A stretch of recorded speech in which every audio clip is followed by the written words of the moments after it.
All right. Hopefully everybody's doing great today. We'll go ahead and start our presentation. Uh,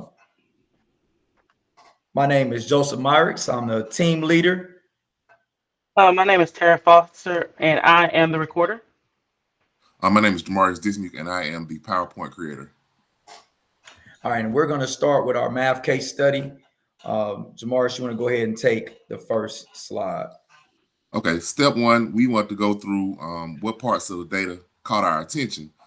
We felt that open-ended questions were the main challenge with the students. They actually did not do well with the open-ended questions. Students also struggled with linear equations as well as percentages. Students did perform well with one level depth of knowledge questions. Students seemed to struggle as well with interpreting graphs. Students did meet pre-algebra standards in most areas, and students failed most of standard number 2. All right. Well, moving on to step 2 here. So what does the data tell us? The data tells us that most of the students missed questions in standard 2. Students also had trouble with the open-ended questions. Students struggled graphing, and it also showed that over 70% of the students failed the assessment. What doesn't the data show us in step 2? It doesn't show us how much time was actually spent on each standard. It also doesn't tell us if there were any type of interruptions throughout the school day, assemblies, announcements, just ordinary school disturbances. It didn't tell us whether certain students were absent or not, what their attendance was. It didn't also tell us the method used to instruct the different parts of standards. There were no rubrics sent to us based on the open-ended questions. We don't know how they were scored. Also, students understanding math language, we're not understanding if they're having a disconnect with the actual problem being asked or if they just don't know the material itself. We don't know if they're intimidated by some of the questions. And then also, we don't know how math or graphing was being taught throughout the cycle of learning. Going into step 3. Okay, so step 3 is what is the good news to celebrate? Um, Students understand functions, so because they understand functions at 100% proficiency, there's no reason to reteach that.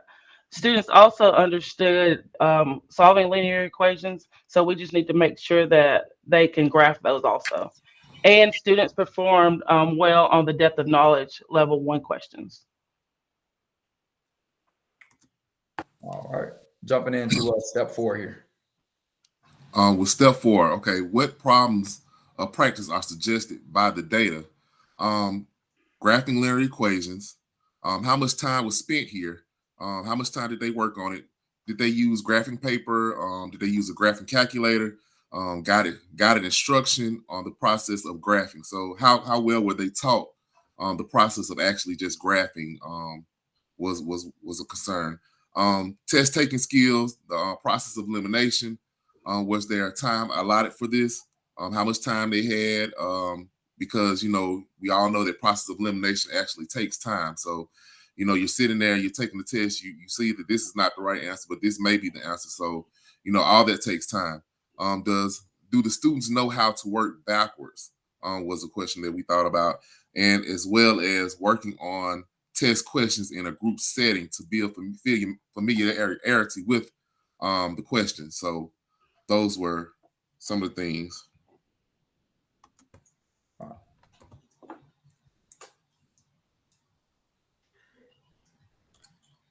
So we're gonna go to the next part of step 4.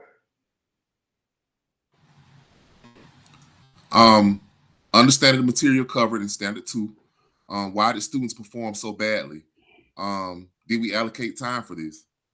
Did we remediate the entire lesson, but pulled out students to struggle most for additional one-on-one time?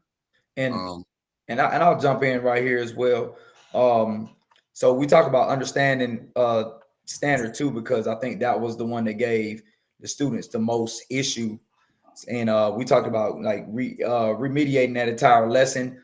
But then also understanding that, you know, some students may not necessarily need all that. So that differentiation at the time to be able to pull out small groups and help some students that may not be in there, that might be a really good point right there. I'll take it from Edgar, one of the students on the list, down the list. A lot of those students struggled, and like we said before, 70% of the class failed the assessment. So, are they getting the individual time that they need? Those students that are failing this test. Also, what does the seating arrangement look like in the classroom, and how does that correlate to the test scores? So, if Edgar and his friends are sitting in the back of the classroom, they may not be paying attention to instruction. So, we got to also think about that. Do we build in time for those differentiated lessons? So, how are we taking the higher learners and separating them, allowing them to enhance their skills in a new in a new concept, as some of the lower level learners are being brought back to speed on what should be learned at that time? Are we asking the probing questions to get the students started when their task is difficult? So if we give them an equation, if we give them a question to answer, do they know how to begin the process?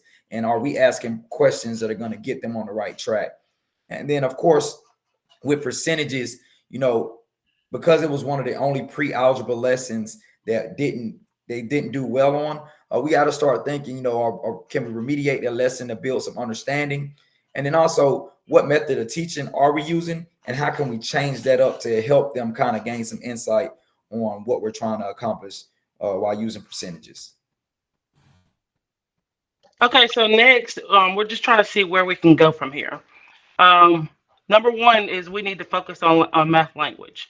We need to make sure that we are using correct math language and that the students understand what we're saying.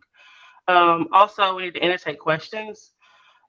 Seating arrangements, you want to group students, maybe you want to group students that are excelling together so that they can encourage each other. And then those students that are struggling, if you have a paraprofessional in the classroom and these students have IEPs, maybe you can group those students together so that they can help, so that the parapro can help those students. Um, and then those students that are also struggling, you can proximity seating. They can sit closer to the teacher so that you can give them one-on-one help. And the last one was reteaching standard number two. Students that are struggling probably need to be retested, um, maybe just using multiple choice questions. And then those students that are higher level students can be retested by with open ended questions. Okay. All right, going into step 5. All right, step 5. What are our key conclusions? What did we take away from this? And what are our recommendations that we have as a group? We felt one of the biggest things was the students didn't know math language. So we had to figure out, do they know math language and improve those skills? One of the things we thought about was using word problems daily, like having a daily word problem or maybe like a warm up or icebreaker daily problem, word problem daily within the classroom. Also, to translate word problems, making sure students know symbols, making sure they know what the symbols mean. And instead of using the symbols, just writing out the words so we know that they know what that symbol means. Like I said, repetition, a daily word problem, something daily that works on word problems so we know that the students know what they're doing.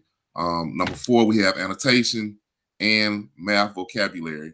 Also, tools that can help students strengthen their foundational skills. Khan Academy, US Test Prep, iExcel, and iReady Math are all online problems that are, online sites that students can get on, that's self-paced, that they can go through word problems daily. All right, let's move forward. All right, number 3, we thought about professional development. If you have somebody like an instructional partner that's in your school and their primary job is to help teachers to help their students perform, then you can use that IP to kind of observe your classes. And they can maybe model or they can co-teach with you just to make sure that we're on the same page with math language. Um, Also, maybe Miss Esperanza can collaborate with veteran teachers or other teachers that teach algebra skills. And she can observe those algebra teachers to make sure that she's where they are. Number four was graphing. We need to make sure that they know how to graph. Using graphing paper, make sure that we're using graphing paper and not just regular paper. Make sure we've got those resources that we need. Taking calculators out and making sure that everybody stays on the same page so that we're learning those skills. Um, Learn to plot points, and then maybe we can find some games that are fun for those students so that they can make math a little bit more enjoyable.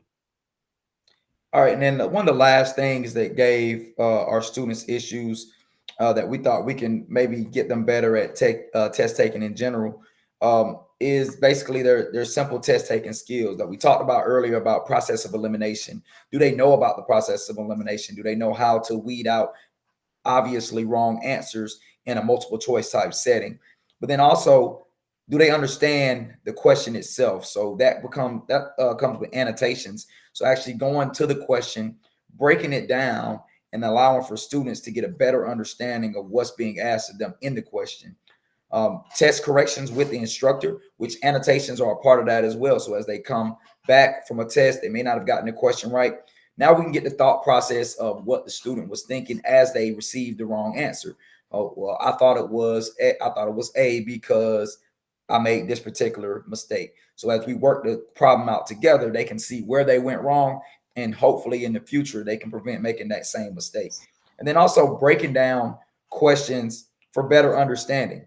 So when we talk about breaking down that question, the annotation is a part of it, but also breaking it down so what they can understand, to where they have little tidbits and information that helps them remember the process that they're trying to use. Like we always use PEMDAS as the order of operation. Please excuse my dear Aunt Sally.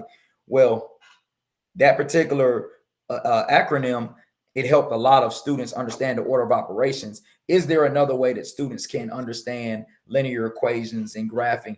How can we make it easier for students to remember these things and then perform well on the assessments? So as we looked through and we went through all of these different issues throughout our presentation, we kind of learned that our students don't do well on open-ended questions.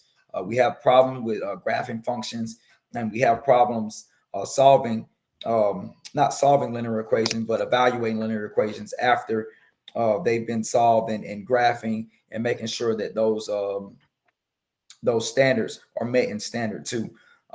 We have questions because some of the data did not give us information to tell us whether we taught the subject that the appropriate way, the way it needs to be taught, and that students actually understood what we were teaching. Some of the solutions that we provided was to get the teacher some professional development, give them an opportunity to see another teacher teach and learn some new strategies that may help our students. Also, get information from other teachers. Maybe they're using strategies that work and ours may not work. So we got to meet our students where they are and be able to grow them. But then also provide extra resources for students as well. Things like differentiated instruction so they can get more one-on-one time. Also give us online platforms like the Khan Academy and the iReady Math and the iExcel, just to give them extra tools to get them caught back up to speed. And then finally, of course, making sure that we're also retesting our assessments to make sure that our students are getting it after remediation is done. So Tara